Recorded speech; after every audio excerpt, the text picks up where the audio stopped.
Joins us from the newsroom. Sam, I'm not sure what you're hearing or if you've managed to speak to people in Gaza, but are these strikes, we've got smoke in the sky, they're still ongoing, aren't they? They are, and we expect more casualties to be revealed during the coming hours. As we said earlier, it's a crowded place, it's a small place, and anywhere that there is anything that falls from the sky or a shell or whatever is bound to hurt people. So we're embracing ourselves to more news about casualties, about people losing homes, and all sorts of grim things. This has been ongoing since this morning, and there's talk about an escalation, things getting further and further down the road.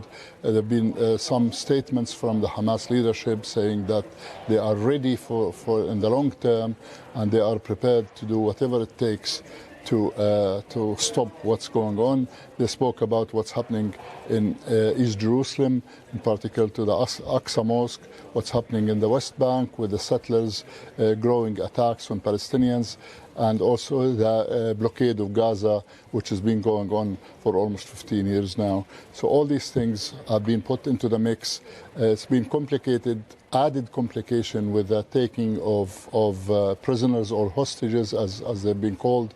And then we've heard rhetoric from the Israeli leadership talking about winning this war and calling the reserves and so forth.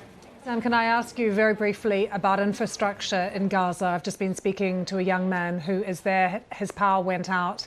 They're worried about water as well, and just generally supplies. What's the situation, and I guess the medical facilities as well, with all of that sort of basic infrastructure in Gaza? Well, as we said earlier, the infrastructure in Gaza, Lucy, is very limited. It's very weak. It's been hit several times during previous conflicts. So whatever infrastructure is left there must be suffering at the moment. It must be under enormous pressure to cope with the growing number of casualties. So it doesn't look good at the moment. The Gazans are used to this kind of conflict, but we hope that things don't escalate any further for both sides, and some kind of common sense would prevail at the end. But it's pretty grim in the Gaza Strip at the moment. Sam, thank you very much. We'll be back to you, of course, throughout the